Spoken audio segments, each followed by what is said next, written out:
We all want to win in life, and I believe that we all can. I also believe success is a choice, and there are no secrets to winning.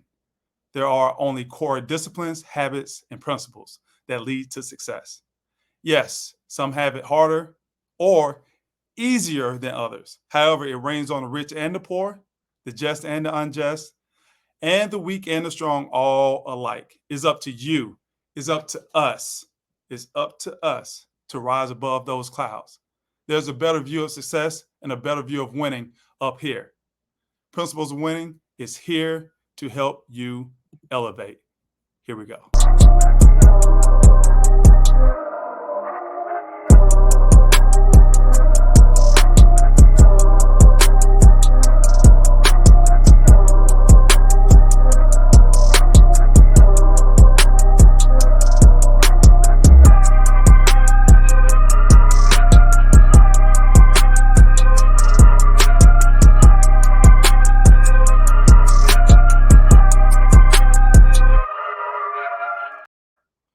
Welcome in. I'm Desmond Clark, the host of Principles of Winning, where we interview highly successful entrepreneurs, executives, athletes, politicians, and entertainers to discern their principles and their disciplines that they applied in their personal and professional lives to create mountains of success they've experienced, so we too can develop our own personal and professional success playbooks of our own lives. Before we get started today, I want to give a big shout out to Anil Rege, Chief Marketing Officer of Unio RX, for coming on last week and opening up about his core beliefs of leading with empathy and valuing character over skill.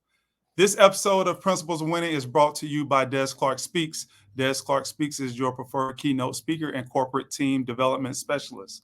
We help executive team leaders create pinnacle team success by establishing Principles of Winning, the 88 Way. If you want to learn more about how we help executives just like you build championship level teams, go to www.DezClarkSpeaks, that is D-E-Z, ClarkSpeaks.com for more information and sign up for our free executive roundtables. Now let's get to today's guest. Today, our guest is Mr. John Barnes. He is a talented and award-winning marketing professional. He has sales and marketing expertise and experience in a variety of industries. Currently, he serves as a chief marketing officer at Sunburst Shutters and Window Fashions. John's the uber creative type, and you're going to hear some of those uber creative thoughts today, but he is the uber creative type with a mind that's always thinking and always on the go of ways to do things better. I love that. He published a young adult fiction novel in 2022 designed to send a message of peace and kindness, a message that we definitely need more of. He and his wife also have a YouTube channel that you guys have to check out called Paddleboard Places. If you're into paddleboarding, you want to check this out. He's going to give you the places that you can go paddleboarding. We're excited to have Mr. John on the show today. Let's bring him on. How you doing, John? Hey, good, Desmond. Thanks for having me.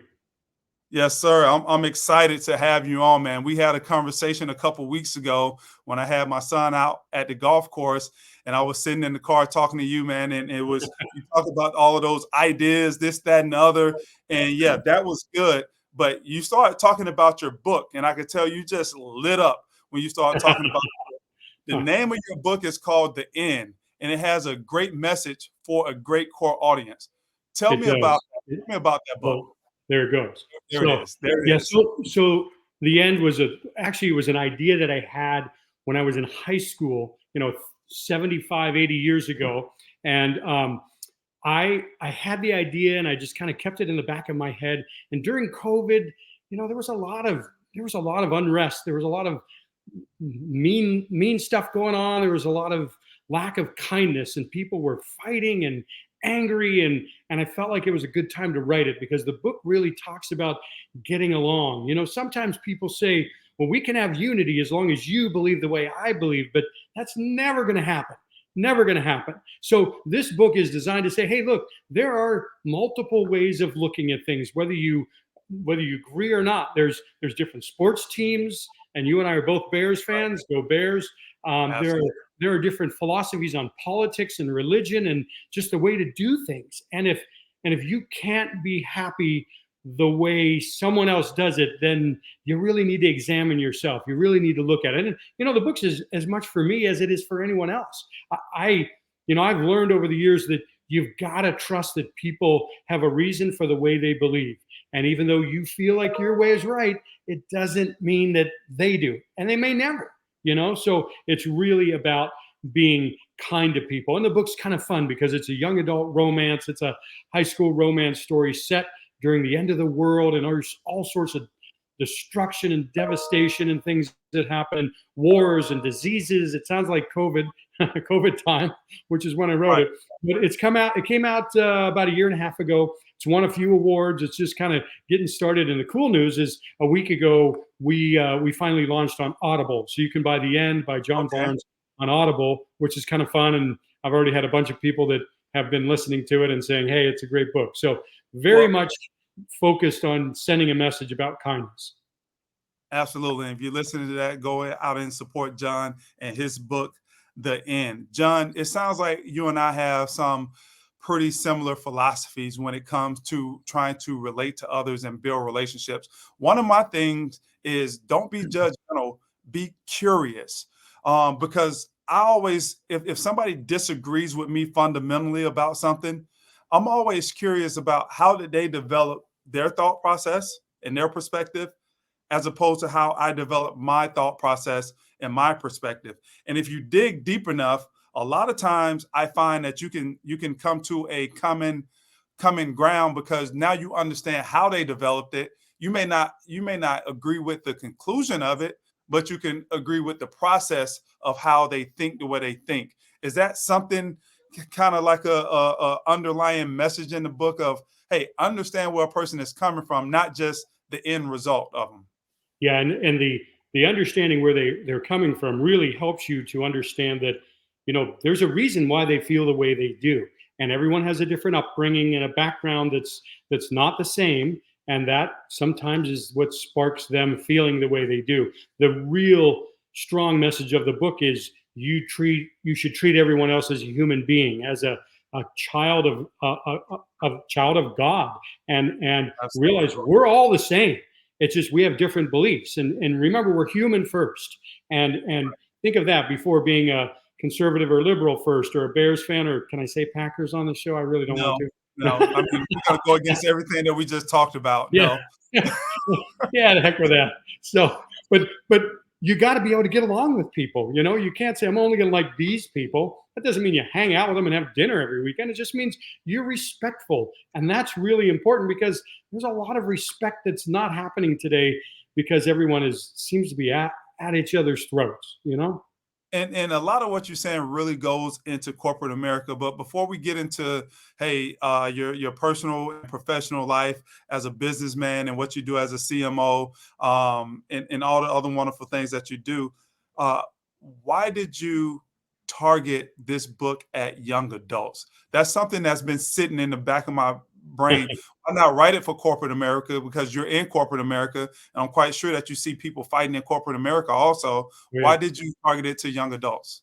Very good question. And I think the feeling that I had was if I could help influence teenagers and 20 somethings to think differently about people who are opposite of them and influence them at an early age, that may pay dividends for years and years to come.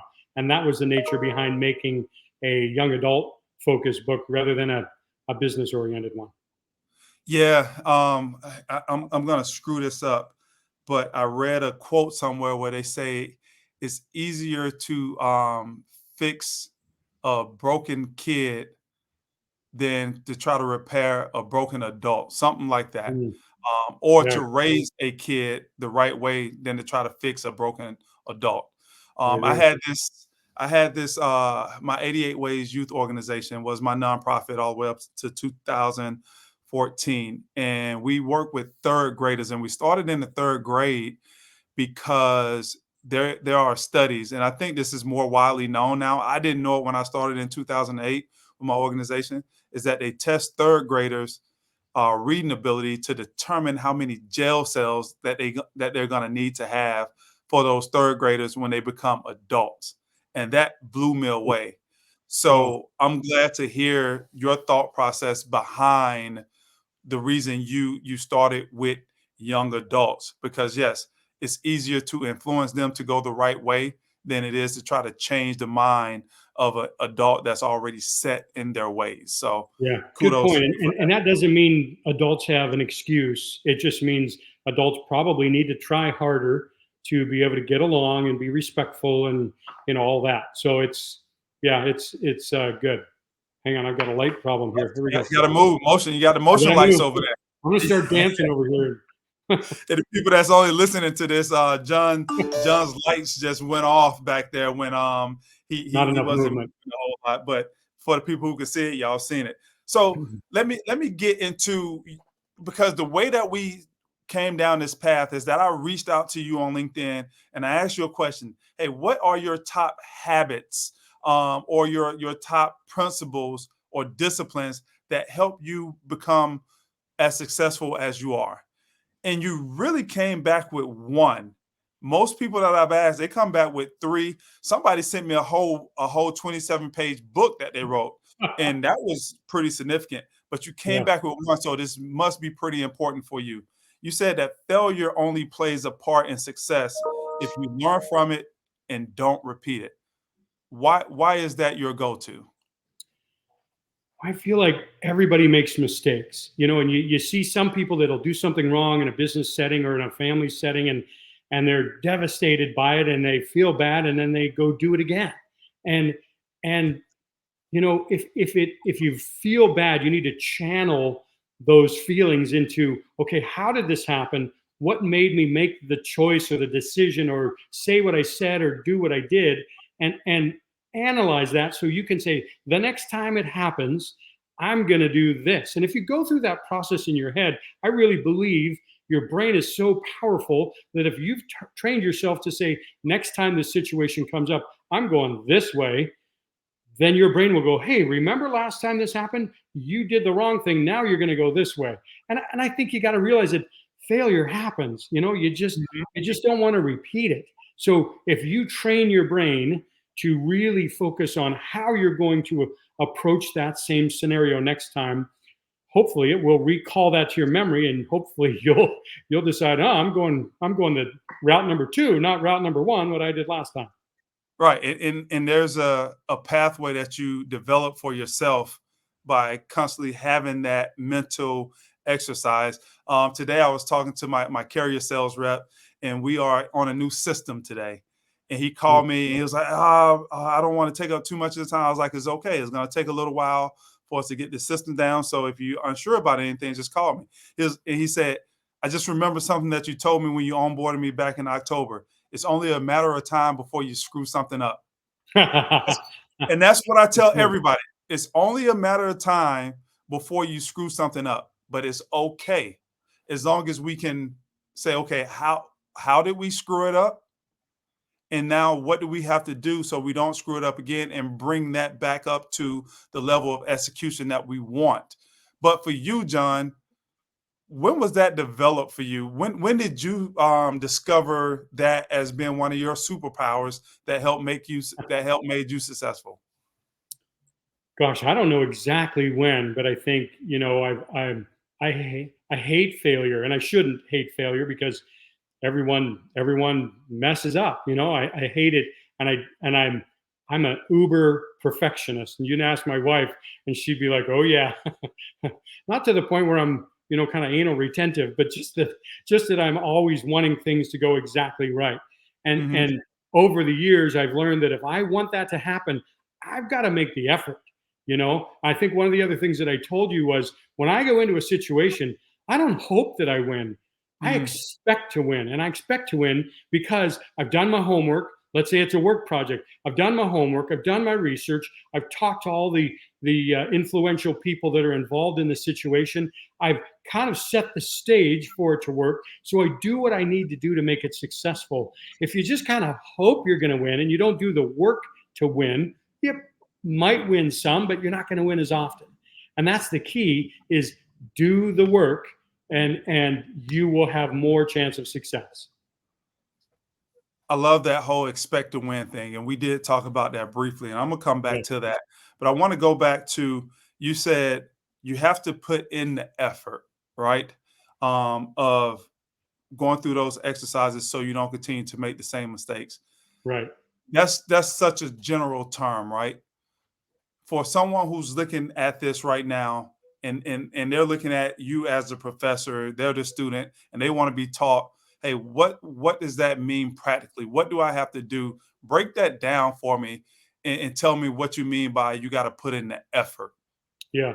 And I think the effort is probably multiple things. One is just pure knowledge. Let's say you want to learn how to do social media advertising. Well, there's a ton of videos on YouTube and other places where you can learn the ins and outs and what's worked for companies and what hasn't. So do the research, do the background, get the experience. I remember leaving college and every job was like, well, you don't have any experience. So I volunteered at a couple of companies to say, I just want experience. You don't have to pay me a paycheck. I just want experience. And you get 6 months of experience, and then you go back to the interview and you get the job. And so you've got to get the knowledge, you've got to get some experience. And then the third thing is really the mindset of, I don't know everything there is to know. I'm going to open my mind and I'm going to keep learning as I go, but I'm going to be dedicated to expect to win. I'm going to do everything I can to expect to win. And that's part of what makes that happen. It can't just be, I watched the YouTube video. Now I'm a professional photographer. It just doesn't work that way. Right. Is that thing of trying to get 1% better every day, Right. skill stacking. Okay, I learned this today. Now, what do I have to learn on top of this to make me better tomorrow?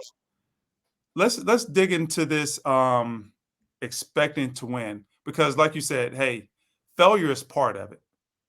So you've already acknowledged that, hey, when I get into something, especially something that's going to have a bigger payoff, it's probably going to be a little bit difficult to get to the end game. But in your brain, you already expect to win. I have it up on my wall right now, the definition of win, and it says to gain or succeed by struggle. That's the origin definition of win. Love that. So when you say that you expect to win, why is it that you expect to win every time? Probably because I'll do the struggle. I'm okay with the struggle. I know that it's not always going to be easy. It's not going to be a slam dunk. I do the homework. I do the background. I just go into a situation looking at every possible aspect of how I can succeed in this situation. And some of that is analytical. You've got to think about, well, what's going to be expected here in order to get there. And some of it's going to be creative. You're going to need to come up with ideas that maybe aren't typical ideas to be able to solve a problem or to be the one that wins the sale or whatever it is. You've got to think of it both ways. And I think if you're very analytical and not creative, or very creative and not analytical, then maybe you need to recruit someone who's opposite than you so that you can work together to accomplish the goal. When you sent something to me and you wrote, I learned to focus on the goal. When your total objective is to accomplish the goal and you don't let anything or anyone stand in your way, you'll have more success. Too often in business today, employees come up with reasons why they can't get the job done instead of finding ways to get the job done. Break that thought down to me. Is it something that as a leader you've seen, or how did you come to that conclusion? Yeah, I think in business, there's a lot of folks there's always stumbling blocks. There's always reasons you can't get the sale, you can't, do this or that.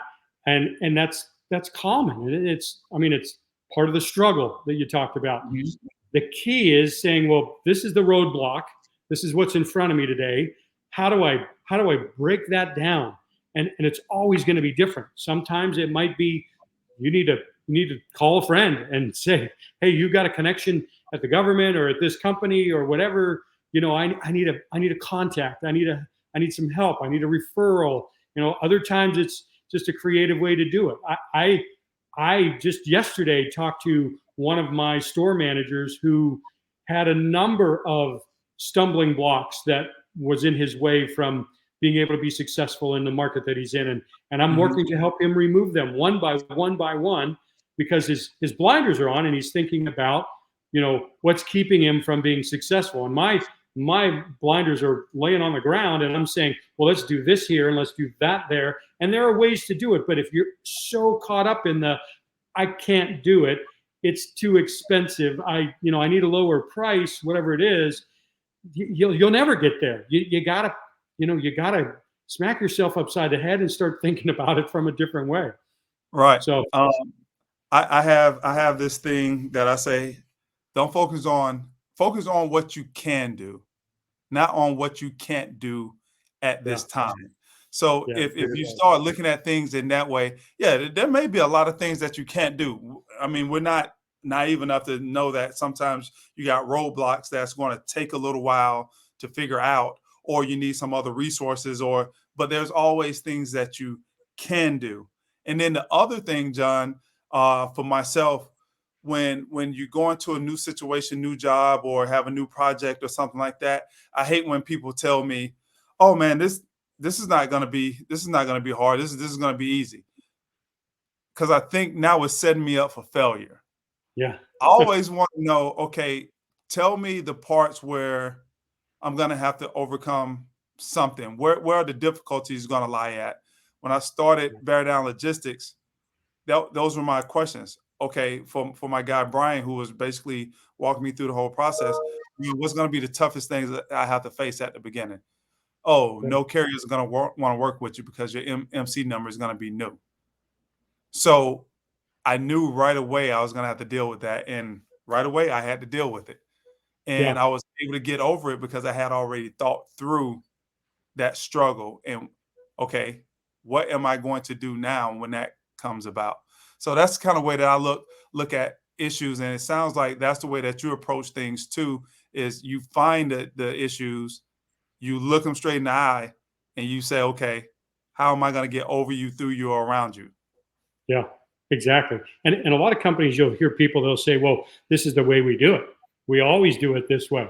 And Mhm. that's blinders on. That's too focused on one way. There's never one way. And sometimes when you've got the blinders on and you say, we've always done it this way, there's probably a better way you could be doing it. And so Mhm. you've got to look at things from an open mind and an open perspective of maybe there's a better way. Maybe there's a faster way. Maybe there's a way that makes us more money than we're doing now, that doesn't, upset the apple cart and freak everyone out along the way. But it's all part of the process that you need to keep an open mind. You need to look at every possible solution, and sometimes it's not the one that you thought of first up. So, kind of last question about your going back to your personal life. You mentioned that you grew up in a religious family, and that's Yes. where you got that work ethic from. That's where you learn how to work hard. Talk a little bit about that and how that helped to develop these characteristics that help you to go on and have this success in corporate America. Yeah. Thank you. So yeah, we my family was very religious, Christian, and very very focused on, we knew things from an eternal perspective, and we looked at things eternally, not necessarily just what's today, what's tomorrow. And that help you put things in the right perspective. Work was part of that. We weren't kind of invited to work, we were expected to work, and we had a garden growing up and we did work around the house and we had chores, and it was part of life. So I didn't really have an opportunity to say, well, I don't want to do this. I don't like to do this. It's just what we did. And I don't know that I knew any better. And I think sometimes parents today may feel like, well, I don't know that I want to make him do too much work. I don't want him to be upset with me or whatever. It's okay. It's okay for them to learn to work at an early age and to work hard and to maybe sweat a little bit and struggle a little bit, like you said, you Yeah.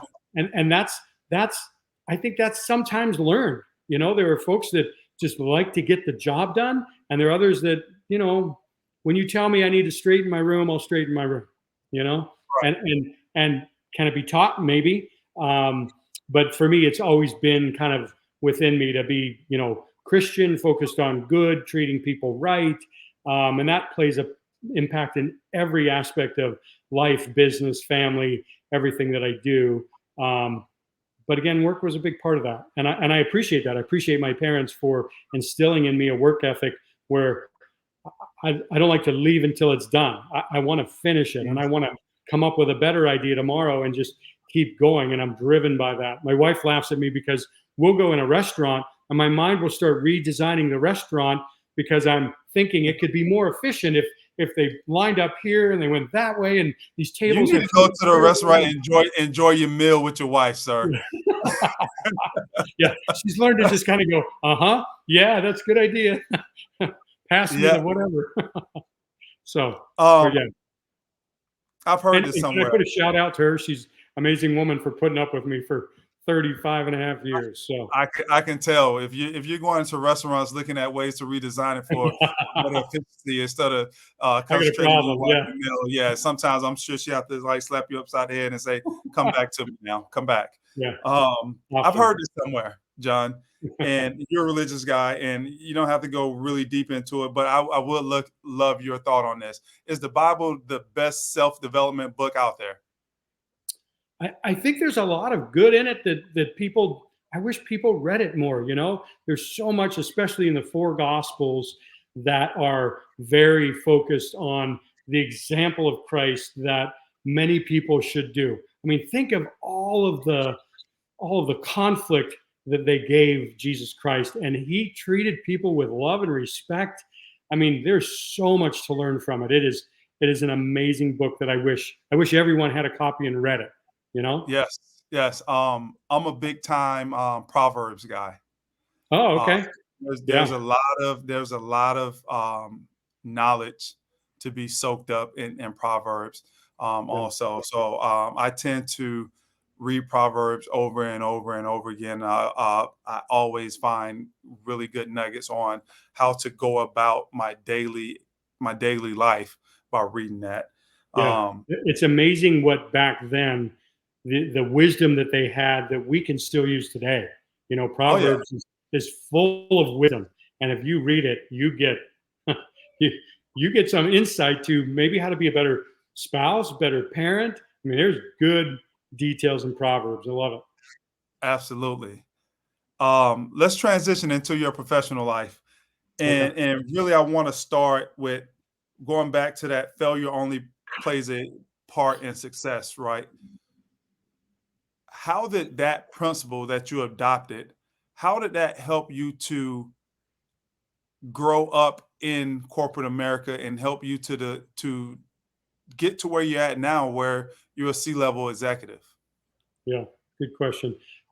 I think a lot of times for me, when I was younger in business, I had expectations that perhaps weren't always realistic, and sometimes those come crashing to the ground, which wake you up and make you think twice and make you look at a broader perspective. Again, part of, you're going to fail, but you better learn something from it. The work ethic played a role in where I'm at. The level of creativity played a role in where I'm at. But let me interrupt. Let me interrupt you. So you say the level of your work ethic. Tell me about some experiences where your work ethic actually brought you or your company value to where you were able to get to that next level. Okay. Here's a good one. A couple of years ago, during the Super Bowl, I think it was COVID 2021. We were watching the Super Bowl, my wife Allison and I, and in the middle of the Super Bowl, I had an idea pop in my head. I wasn't really thinking of it, but it just came, and I said, "Pause. You got to pause the game." She's like, "I'm not pausing the game. I want to watch commercials." And so she paused the game, and I wrote down a whole ad campaign that came into my head during the game because I was open to it, and it was a slogan, and it was content, and it was a TV ad and print and social and digital ads. And I wrote it all down. I went to work on Monday and I made it happen. And it's a campaign called Home is Your World. And during COVID, home was your world. It was your office, your school, your gym, your theater, your everything, and it fits so well with our customer that it just really worked. I mean, I was showing some of the girls here at work this campaign and reading it to them, and they're like, "Oh my gosh, I'm almost teary-eyed," and it worked. It won an Addy for an ad campaign here in Las Vegas market, and has just been very successful for us ever since. So, work ethic means you don't stop. You don't turn it off at 5 o'clock. You might turn it off for a bit, but you are open to ideas, and your mind kind of processes things. Doesn't have to be, 8 to 5 Monday through Friday. It can be on the weekend during the Super Bowl, middle of the night. I mean, my wife can attest that I've woken up in the middle of the night with an idea, and I wake up and I write it down and I try to go back to sleep, but then my mind keeps going and I never go back to sleep. So it's just kind of how your mind is programmed to be thinking of ways to better your company and make them more successful. And I don't know how to tell you to make that happen. For me, it just kind of always happens 24/7. John, that sounds more like passion. Yeah, good point. Passion. Is that more so of having a passion for what you do? Because when you have a passion for what you do, like it doesn't sound like this is work to you. Not at all. No, Yeah. it's fun and it's passion. And I absolutely love that we had to pause the Super Bowl so I could come up with this ad campaign and write it down and get it out of my head and onto paper, or onto my phone, actually. And you actually won a Super Bowl with an Addy with that one. Yeah, I did. Yeah, it was pretty cool. So passion's a good part of it. I don't know how you teach passion. I mean, everyone has some things that they're really interested in. For me, it's ideas and creativity, and how do I help my company to sell more and be more successful? And that's a big part of it. And I thrive on that. I mean, I love that part of it. If you're feeling like you don't have that, maybe it's time for a different career or different, maybe you need a vacation and recharge the batteries and get that passion back, because it's really critical for your success in business. And you said that you're always trying to think about how to help the company be successful. I think there's something that's underlying to that also. If you look at it from a more of a selfish standpoint, all right, yeah, you want to help the company be you want to help the company be more successful. But if you can do that, isn't it about you creating more value, not just for your company, but also for yourself? True. Yeah, there is. If you're creating the value in the company that helps them sell, you're increasing your value to the company. Yeah, and I don't think a lot of people look at it like that. Where it's like, all right, let me go and help the company out. Hmm. But like I said, if you flip that on the other side, if I'm helping the company out and I'm increasing their value, I'm also increasing my value. And that's one way of looking at it also. And I have this note down. I want to go back to it. You said when you were first kind of ascending up the corporate ladder, so to speak, you had very unrealistic goals. But what's unrealistic? What does that mean? Because I come with the thought process that nothing is really unrealistic. I think sometimes you just run out of time. But there's nothing that you can't really eventually do with the right resources and the right people on your side. So Yeah. when you say that it was unrealistic, I'm interested to know from a person like you that's very creative, what did you consider unrealistic? Well, and I think I'm thinking of one example in particular. I worked for a software company in Washington State for a while. They had hired a development team for a piece of software that was going to have so many bells and whistles that I drank the Kool-Aid and I believed. And when it came down to it, after years of development, they really didn't have much. Um, Mm. and instead of inquiring about certain details and specifics of this software and can it really do that, I was a believer and started working on how we're going to market it when it came out, and other projects that I had going on. Had I done that, we would have probably exposed the problem a little sooner. And I could easily say, well, that wasn't my department. I'm marketing, I'm not Right. software. But there's nothing wrong with saying, well, tell me about this part of that part. How are you going to make those two integrate? How's this going to work? Explain it to me. And if I would have done that, then we might have uncovered that. And the flip side of that, as soon as we knew that it wasn't going to work, I got on a plane and I went to visit two companies that were working on the same thing. And we signed a deal with one of them to jump in and kind of take over and make that work. Had I done the analysis earlier, I would have jumped on that plane earlier, and we could have gone to market a lot faster than we ended up doing. But my unrealistic expectation was that everything was just going to work the way it was told me, and that taught me a lesson. That was failure, and I learned from it quickly.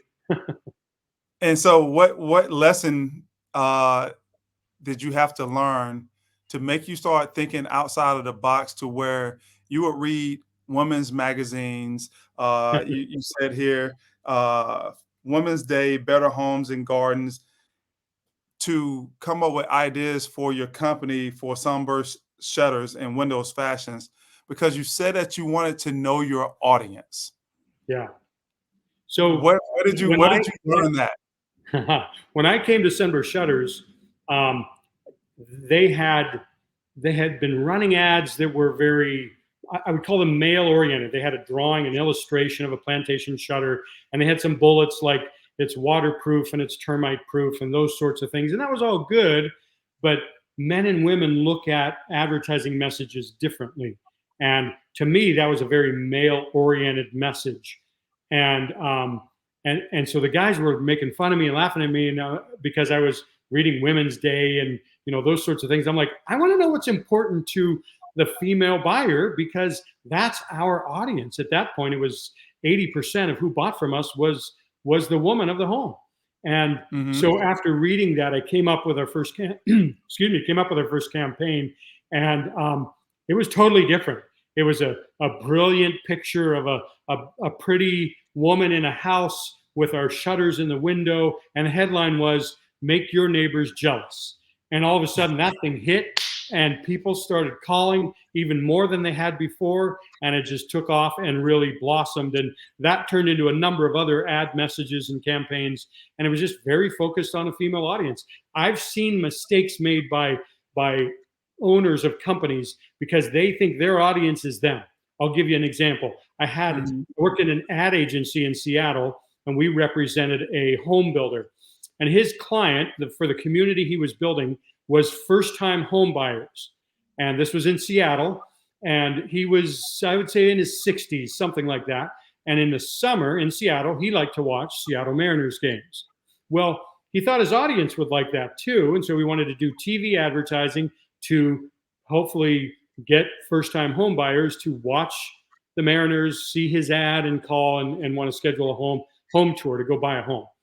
Well, the research showed that in Seattle, in the summer, when the sun finally comes out, which is usually after the 9th or 10th of July, those people, that younger audience, they go hiking and biking and canoeing, and they are not home, and they're not watching Mariners games. So we had to show him that that's not your audience. That might be you, but it's not your audience, and save him some money. So it's really important that you really understand who your target audience is and make sure you're talking to them. I like to joke about saying, it's like feeding a salad to a lion. A lion doesn't want a salad. They want a piece of meat. And if you're feeding them salad, you're missing the boat. Bite your hand off with that piece of salad. Yeah. Right. So would you say that knowing your audience is one of your key principles when you're doing marketing campaigns? Obviously. Definitely. You've got to know who they are. You've got to know how they think. That's why I read all those Women's Day type magazines. I was reading Cosmopolitan. My wife was like, "What are you doing reading that?" I said, "I want to see what matters to them. Is it emotional? Is it psychological? Is it a principle of wanting to be better than someone else? Is it just that I care about my home?" And in some cases, there's multiple reasons people want to buy. And I think I found a lot of those, and we focused on those with messages. And if you don't know what they are, then you're just kind of blowing money and hoping that it works, and it doesn't always work. So you really, really need to understand your audience. Yeah, I may have to come back to you as I continue to build this podcast and ask for some of your advice for my audience to make sure that I'm sending it out to the right places, right? Yeah, you bet. Uh, I'd love to help. so talking about knowing your audience, you also got to know your team, the team that you work with. And I'm interested to know, and I can see this going well, your philosophy of failure only pays when you um as part it only plays a part of success if you learn from it. I think that can go well with a team, but when you think about how you develop your team and how your team has been successful, how has that played a role in it? How has that principle played a role in it? Yeah, I think the key for me is, we probably all had a lot of bosses, and we see a different management style. I always think of Mike Ditka and his style, and Yeah, it was in your face, yeah, and you mess up, and he's going to tell you about it. Love the man. Um, I think when it comes to a work environment and motivating a team, I look at people's emotion. I'll get in a room for a meeting, and instead of really focusing on the speaker, I'll look at the way everyone's perceiving what's being said as I listen to what's being said, because I want to leave that meeting and say, hey, she or he wasn't fully engaged. I want to go talk to them. I'll either take them to lunch or I'll go in their office and say, hey, what do you think of that? Already kind of knowing what they thought because I see their nonverbal. I think hmm there's a lot of value in motivating through the way people need to be motivated. And some people might need the yell and scream at you, but I think most don't. I think in a work environment, people who get yelled at for mistakes and things often start looking for another job. If they're a valuable team member, you want to say, hey, let's talk about the mistake. Let's talk about what happened. How do we make sure it doesn't happen again? And I did that with one of my employees just a few months ago for something that was missed. And we made a list of what's going to happen. And it was so ingrained in their head that I don't anticipate it would ever happen again. But if I would have went in yelling and screaming and throwing stuff, I mean, I'm sure that employee probably wouldn't still be here today. So you want to motivate and encourage and coach through kindness and through uplifting them and making them want to do better. And I always say that means sometimes, you know what, you send them home early on a Friday. You let them go to their kids' play at 2:30 in the afternoon and say, you don't need to come back. We'll see you tomorrow. You want to give them some little perks that will show them you care about them and you value them. And that helps them to become more loyal, more dedicated, and then opening their mind to any of the possible ideas that might come to them over the weekend. So when that idea comes during the Super Bowl, they stop and they write it down. right, right. I love that. Um, I have this thing for myself, and let me know if you think this is the minority or the majority. Standards over feelings.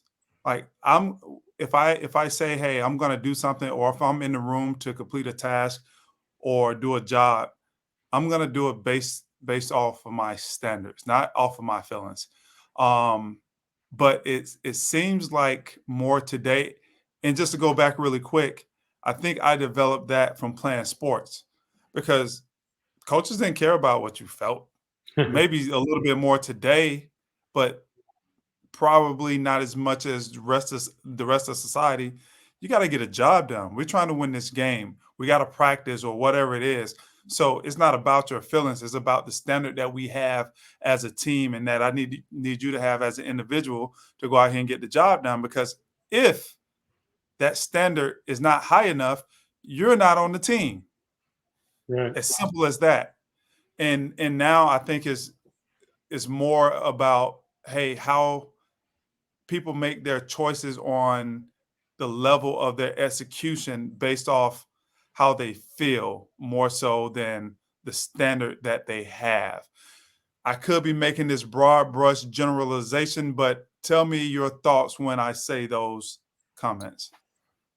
I see that, and I know that there's both sides to it. Sometimes the feelings are so strong, and you got to get to the root of the feeling. Is it I'm not being recognized enough? I feel like I'm the outcast in the company. If those are the issues, you've got to bring them in and make them realize you're part of this team and you're an important part of the team. If the feelings are just, I don't really feel like working today. I'm just going to sit here in my office and do nothing, then that's a whole different story. And yeah, standards would significantly outweigh the feelings in that case. So I think I think in most cases, the standards are more important than the feelings, but there are going to be some times when the feelings matter, because if you can solve the issue, you can get them to outperform the standard because they'll be fully committed and dedicated to the team. No, absolutely. And for myself, I try to hold myself to that. I have on some of my stationery, which I don't have in front of me right now. It's probably in my drawer here. But it says, "With excellence being the standard," and that's on my life purpose statement. And it starts off with excellence being the standard. And I just feel like in today's society, the level of execution, or the standard of the level of execution, has dropped some. And I think for the people who are willing to go that extra mile, to go that extra step, I always say that one of the reasons that I do this podcast is to tear down the stereotype that all executives, all entrepreneurs, athletes that are super successful are these extraordinary people. They're not extraordinary people. They're ordinary people that were willing to do the extra stuff to make them extraordinary. So yeah, with that being said, how do you do you more so coach everybody the same way with the same standards, or do you coach them individually based off of who they are as people? Yeah, I think the way to win at that is to keep the same standard, but to motivate and coach based on their personality, character, and feelings. Because what's important to one may not matter to the next. And if you understand what matters to them personally, then you motivate that way. You know, it's you could have someone that's very focused on, I want the reward, I want the recognition. If I'm going to get that, then I'm going to give you 110%. You might have someone else that says, look, I got a sick kid at home, and I've got, marital problems, and I'm here because it's 8 in the morning and I have to be here till 5. And that's a whole different focus. You can get them to perform at the standard, but it's totally different than the first person that's me. Give me the recognition. And you've got to be able to understand the way they think and coach them in a way that'll make them motivated to live up to that standard. Last question for me, John. I'm a big guy when it comes. I'm big on trust as being the foundation for just about everything. I feel like if you can earn someone's trust, then everything else is open for you to accomplish. And the more people you can earn their trust, the more you can get accomplished. So when it comes to building teams, how do you develop trust with your team? And then what do you look for in your team so that you can also trust them as individuals? I think what helps to build trust with them is for them to see you as not just a leader, but as someone who's fully committed to the program. I'm going to do everything I can to be successful, and I'm going to do everything I can to help you be successful. I'm here for you. I have an open door policy. I'm going to be your biggest cheerleader, and that sometimes is behind the scenes, and sometimes that's in a meeting where you say, hey, these two killed it. They did great. And you recognize them in front of the crowd. I think over time that trust is built when they see that you are serious, that you're loyal, that you're ethical, that you're a hard worker, and you can't just tell them to trust you and expect it to happen. They got to kind of see it. And the more they see it, the more they trust you. And as for it being reciprocating, you you trust them when the same kinds of things happen. And I guess for me, I try to start off with a new employee and say, look, I'm trusting you until you give me a reason not to. And Mhm. let's keep running under that premise. And I hope you'll learn to trust me. And sometimes that can be immediate. Sometimes people you trust for years, you find out things and you go, huh, yeah, I guess that wasn't wasn't what I Right. expected. And so it's a process, but it's you've got to start somewhere. I always start off with saying, I'm trusting you, but don't give me any reason to not. John, did we miss anything? We got to talk about paddleboarding a little bit, right? Oh, tell us all about paddleboarding. So I've never been paddleboarding before. Me and my wife, we talked about it, and we was actually just talking about it last week because we're getting ready to move, and there's a couple lakes and stuff in the area. And she was like, "Oh, that's a nice lake to go paddleboarding." And I thought about this interview that was coming up with you. Tell me about paddleboarding, and also tell the people that like paddleboarding where they can go and find out more about paddleboarding with you and your wife. You got it. So first of all, I need to come to Orlando and we'll go paddleboarding. There's a place north of you called Weeki Wachee Springs. There's another one Yes. called Kings Landing. Both are great. We've paddleboarded them. So Allison and I are big paddleboarders. Love to do it. It's our thing together. And I'd say if you don't have a hobby with your spouse, go find one because it's really good for us. And for years we would go paddleboarding. We'd look on YouTube to find this body of water and people's experience of paddleboarding on it. And all we saw was them paddleboarding on this body of water. No one would say, hey, here's where you want to launch. It costs $10 to park. You want to, make sure you see these things, avoid this stuff. No one ever would do that. And we looked at each other one day and we're like, there's got to be people that want to know all the details of this experience, in this location, like we want to know. And so we just started, and we've got, I don't know, 35 videos from all across the country. We only have a measly 280 followers or something like that, but thousands of hours watched and a lot of comments of people who said, hey, thanks for the advice. We checked it out. You're right. It was great. And there's some cool, we got some cool paddleboard videos on YouTube of us paddleboarding one with an alligator in Florida, one with a manta ray in Hawaii, sea turtles, manatees in Florida, all kinds of crazy animals. It's one of the fun parts of our paddleboarding. We've seen longhorn sheep here in Nevada and foxes and all sorts of things. So it's fun. If you're into paddleboarding or kayaking, it's on YouTube, and the name of it is Paddleboard Places. So just at Paddleboard Places, and you'll see us, and like and subscribe, and it's a lot of fun. Go check that out and check us out here with Principles of Winning. All the information is below. Like us on YouTube, like us on LinkedIn. Also go to our page for Principles of Winning podcast. Do all of that stuff for us. If you like the information, share it. We'll appreciate it. We appreciate you coming in every week and getting these principles of winning from great people like John and all of my other guests, and plenty of guests that we're going to have for you in the future. But again, thank you for your support. This is another episode of Principles of Winning, and we'll see you guys when we drop the next episode next Wednesday at 12 p.m. Y'all know how we do it. Y'all have a good week.